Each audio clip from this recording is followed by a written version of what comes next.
Este podcast pertenece a Sistema Chakras, el área de investigación y desarrollo de APRESID. Con más de 20 proyectos en todo el país, Sistema Chakras genera información técnica y desarrolla soluciones para problemáticas locales a través de una metodología basada en el protagonismo horizontal y en el aprender produciendo. Hola a todos, bienvenidos a este episodio de Lógica Bio, un ciclo de podcast impulsado por la Red de Nutrición Biológica, uno de los proyectos de Sistema Chakras que busca dar respuesta a las preguntas y desafíos en torno a este mundo de los insumos biológicos. Permítanme presentarme, yo soy Ramiro Garfagnoli, soy coordinador de la red. Voy a ser quien conduzca este ciclo y en el episodio de hoy vamos a abordar el uso y el impacto de los biofertilizantes en los cultivos extensivos, haciendo principal hincapié en los microorganismos solubilizadores de nutrientes. Bueno, para poder tratar esta temática nos está acompañando el ingeniero agrónomo Raúl Lavado. Raúl, contanos quién es Raúl Lavado para la gente. Me recibí de ingeniero agrónomo cuando la facultad era todavía agronomía y veterinaria, o sea que ya hace muchísimos años atrás. Me dediqué siempre a trabajar en suelos, siempre. Suelos y fertilización y salinidad y temas, pero siempre alrededor de temas vinculados a suelos.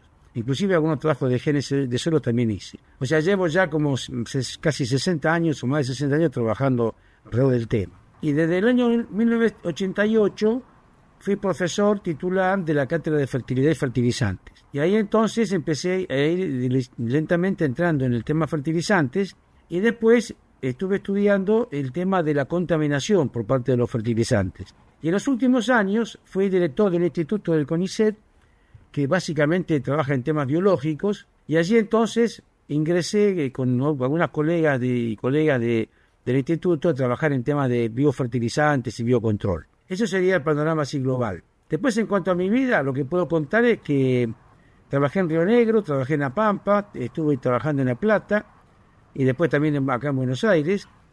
Generalmente me dediqué a temas de investigación y docencia universitaria. Soy investigador del CONICET, llegué a la categoría máxima del CONICET, que es investigador superior. Ahora estoy jubilado, pero sigo vinculado al organismo. Tuve becas en el exterior, en España, en Francia, en España, en Estados Unidos y en Canadá. Bueno, he hecho trabajo científico muchos, publiqué libros, dirigí tesis, qué sé yo, todas las cosas que se hacen en este medio. Bueno, muy bien, Raúl, muchas gracias por estar con nosotros.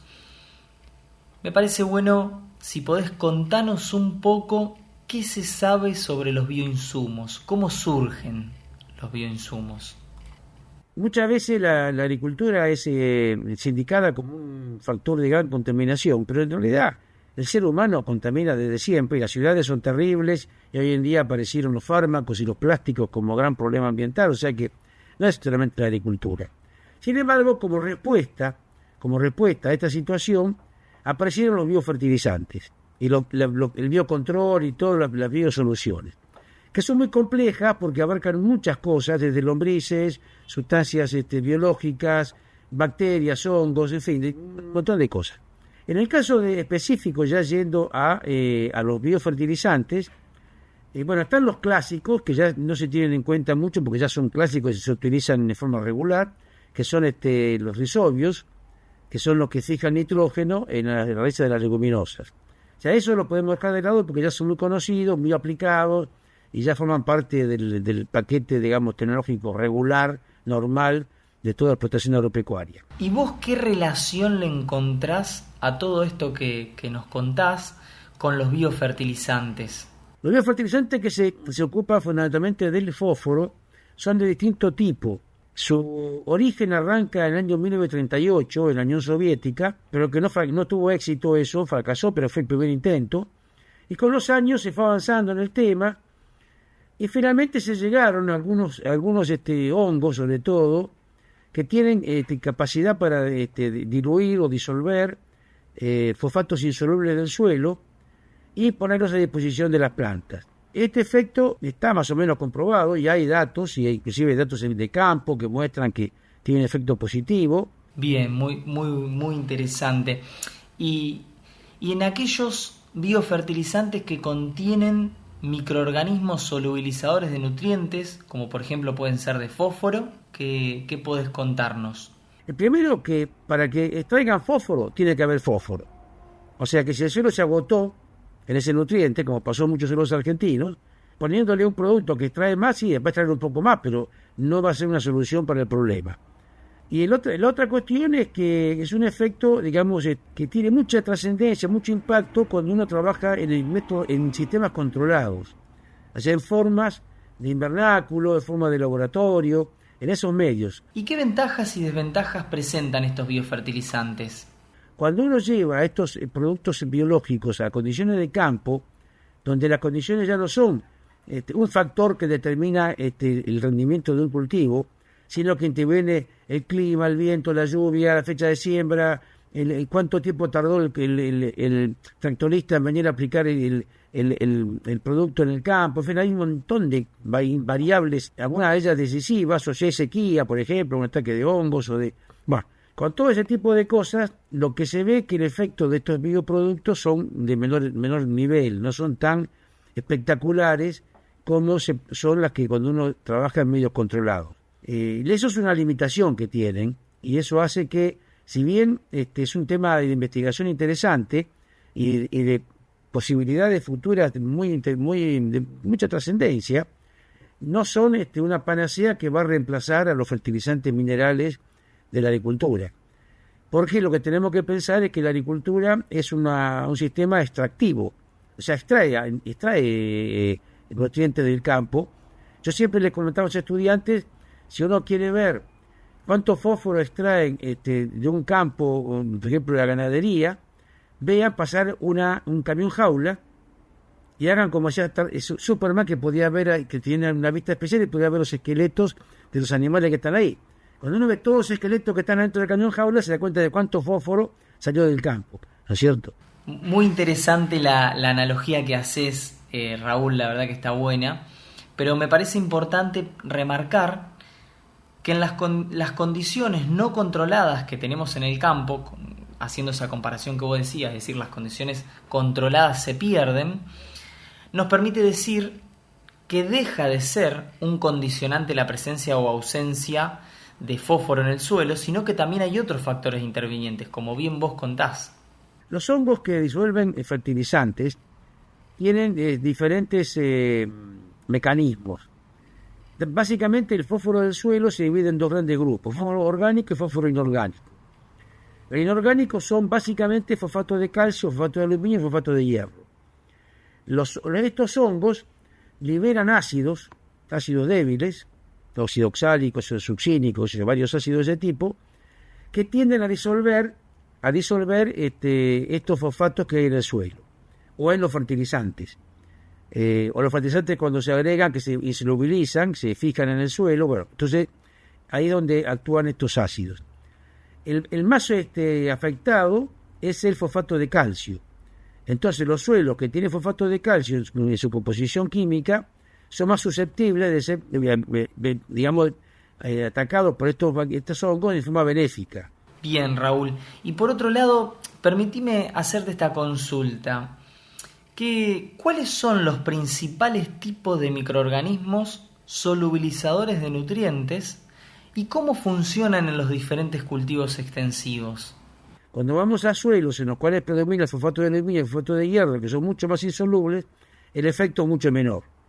Por suerte en la región pampeana predomina el fosfato de calcio, así que allí tenemos un punto a favor. La otra forma que tienen estos microorganismos es de segregar sustancias, enzimas, que pueden degradar a compuestos orgánicos del fósforo, y también allí liberan un poco de fosfatos a la solución del suelo, para que lo tomen la planta. Pero bueno, son procesos muy lentos, que van ocurriendo en escalas de tiempo que a veces no coinciden con la escala de tiempo de los cultivos, ¿no es cierto? Porque los cultivos son plantas preparadas para crecer rápidamente y llegar a la producción en un tiempo récord, digamos así, depende de la longitud del ciclo de cada especie o de cada variedad, pero ese es el objetivo. Y estos procesos son procesos biológicos que son lentos, o sea que eso también hay que tenerlo en cuenta. puedan servir, por supuesto, pero en caso de una explotación en particular, si uno tiene todo un manejo, digamos, muy basado en la materia orgánica, en el ciclado de nutrientes, en rotación de cultivo, etcétera, hay un efecto positivo que se nota.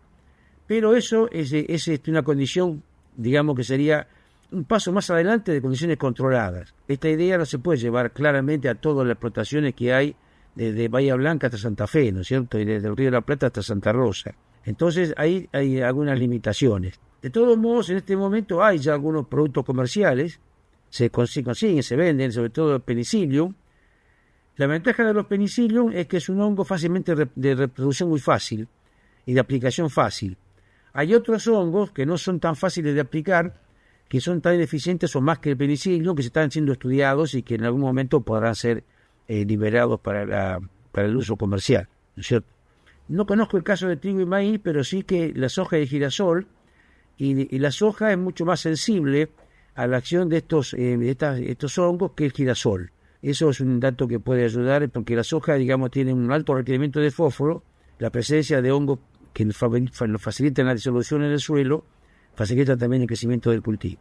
Raúl, y ahí la duda que me surge es, viendo el crecimiento por ahí exponencial que se ve de estos productos biológicos en Argentina y en el mundo, ¿cómo vos ves que acá se desarrollen? Porque cuando vos decís que por ahí no hay condiciones, a veces las condiciones a campo no son las mismas que en invernadero, si bien yo creo que eso un poco lo sabemos y que la utilización de estos productos termina siendo algo complementario con lo que hoy se utiliza actualmente, la duda ahí que me surge es cómo podemos hacer para favorecer y terminar viendo desde las instituciones o del lugar que tengamos para visualizar un poco esos beneficios a nivel de rendimiento. ¿Se puede ver eso? Bueno, hay experiencia, hay trabajo que se han hecho en algunos INTAs, en algunas empresas también lo han hecho, algunas universidades, que muestran algún rendimiento positivo a nivel experimental, que se suma o se adiciona al efecto de los fertilizantes.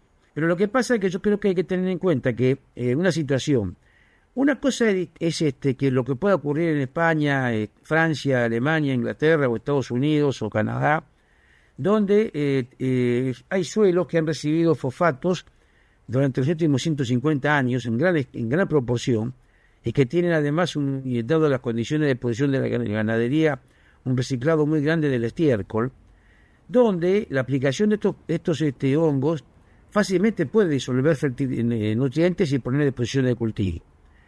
No es lo mismo la situación en Argentina, donde tenemos suelos casi agotados por el fósforo, debido a una situación de haber hecho en la agricultura durante más de 100 años sin renovación o reposición de lo que se traía. Con lo cual, como yo dije al principio, si uno no tiene fósforo, y bueno, más lo puede extraer un hongo, que no hay, muy sencillo. Y si hay poco, va a extraer poco. Entonces, va a tener un efecto positivo, pero va a ser mucho menor que el que puede salir de la literatura de otros países, ¿no es cierto? Eso es un hecho a tener en cuenta. Creo que eso no hay ninguna duda que es así. Lo cual no quita que, bueno, son líneas que se pueden seguir desarrollando, probablemente tengan importancia a lo mejor por razones paraarancelaria con la Unión Europea, que pone énfasis en estos productos, Europa, que tiene exceso de producción de alimentos y exceso de uso de insumos, está buscando mucho la producción de agricultura más tipo orgánica, y en algún momento puede empezar a exigir, que de hecho lo han hecho en la última reunión de la Unión Europea con el Mercosur, pautas en América Latina que se apliquen a condiciones de Europa. Y ahí en ese caso la aplicación de estos bioproductos puede ser una ventaja económica, no tanto a lo mejor desde el punto de vista del aumento del rendimiento. Y si uno tuviera que recomendarle a los productores que están considerando utilizarlos, o sea, ¿qué beneficios tendría utilizarlo este producto o no? Bueno, yo diría que lo que siempre hay que hacer es probar, ¿cierto? Uno tiene que, en la vida no se puede cerrar a pensar que lo que uno cree es lo que va a salir. La experiencia del mundo es que muchas veces cosas que no tenían expectativas terminaron siendo exitosas, ¿no es cierto? Entonces, tal vez lo que puede hacer un productor es probar en un lote, en un pedazo de un lote, buscar algún lugar en el cual pueda tener expectativas, porque siempre, digamos, a través de un técnico que le indique, mira, acá tenés bajo rendimiento, probemos a ver si un bioproducto de estos puede servir para aumentar el rendimiento. O sea, esas cosas yo creo que deberían hacerse. Y para ir cerrando un poco, nos gustaría que nos cuentes en qué estás trabajando vos, qué avances recientes tuviste sobre este tema, si podés compartirnos algún ejemplo de caso exitoso, o bien, si bien nosotros desde la red venimos estudiando el efecto de los biofertilizantes, nos gustaría escuchar tu opinión y bien en qué venís trabajando vos, ¿no? Estos hongos los hemos estudiado con sales puras. O sea, los hicimos reaccionar con fosfato tricálcico, fosfato de hierro y fosfato de aluminio, puros. Droga proanálisis, 99,999 de producto químico. Y encontramos que había hongos que disolvían más el fosfato de aluminio, otro más el fosfato de hierro y otro disolvía más el fosfato de calcio. En general, como dije antes, el que más era afectado o más se solubilizaba era el fosfato de calcio. También encontramos un hongo que no era eficiente, no era el mejor con el fosfato de calcio, con el de hierro, con el aluminio, pero era el mejor cuando uno miraba en conjunto, ¿no es cierto? Entonces, ahí detectamos y seleccionamos un grupo de hongos que tenían, de varios que probamos, la mayor capacidad para disolver fosfatos. En una segunda etapa, lo que hicimos fue aplicar este fósforo, en este caso hicimos con un cultivo de girasol, aplicamos este fósforo y a un suelo y determinamos las fracciones del fósforo del suelo y después vimos cómo habían variado las fracciones y encontramos que las fracciones habían disminuido. O sea que al disminuir la cantidad que había en el suelo, la lógica es que lo que se perdió es lo que se llevaron los hongos, se disolvieron los hongos. Y después vimos que ese efecto tenía un efecto positivo sobre la producción de biomasa de girasol. Y digo de biomasa porque como lo hacíamos en condiciones controladas, no llegamos a la producción de granos. Por eso que yo siempre digo, es lo que dije hoy, en condiciones controladas hay efecto. Después cuando vamos a condiciones de campo, esa es otra harina de otro costal. Pero bueno, lo que encontramos es que había un efecto positivo. Y ahora estamos empezando a hacer un tercer nivel de experimento. Me están mandando un montón de WhatsApp. Un nivel de experimentos en el cual estamos probando la posibilidad de que estos hongos disuelvan roca fosfórica. Porque el punto de partida nuestro es el siguiente. La roca fosfórica es un producto que es esencial para producir fertilizantes y la roca básica a partir de la cual salen los fertilizantes fosfatados. Y la Argentina no tiene buenos yacimientos de fosfato. No tiene muchos, pero son muy pequeños y ubicados en zonas muy marginales de la Argentina. Y a su vez son de baja concentración. Por lo tanto, no son muy aplicables para industrializar, por lo menos ahora. Si bien yo escuché una vez, y no estoy seguro que haya sido así, pero escuché que una empresa iba a poner una fábrica de fosfato, de superfosfato simple a partir de esta roca, pero no sé si se hizo eso finalmente. Entonces la idea que nos ocurrió fue que estas rocas, que pueden no ser útiles desde el punto de vista industrial para hacer fosfatos solubles, si uno las incorpora al suelo y logra que los hongos la solubilicen, puede tener un efecto positivo desde el punto de vista del productor. Por ejemplo, supongamos rocas que están en Salta, tal vez puedan ser aprovechadas de esta forma por productores salteños, para no pensar en transportar de Salta a la provincia de Buenos Aires un producto de baja concentración, que tendría un mucho costo de flete, ¿no es cierto? Y algo parecido ocurriría con algunos yacimientos que hay en la provincia de Chubut. Los yacimientos están bastante estudiados, ya se conoce bastante, así que eso es una cosa positiva. Y entonces, bueno, esto es un experimento que estamos comenzando en este momento. Hemos seleccionado varios hongos, tenemos un muchacho que es tesista, que está haciendo la tesis de doctorado con este tema, y está viendo la posibilidad que se disuelva, a ver si se disuelve y si es aprovechada por cultivos. Esa sería una línea que está en pleno desarrollo.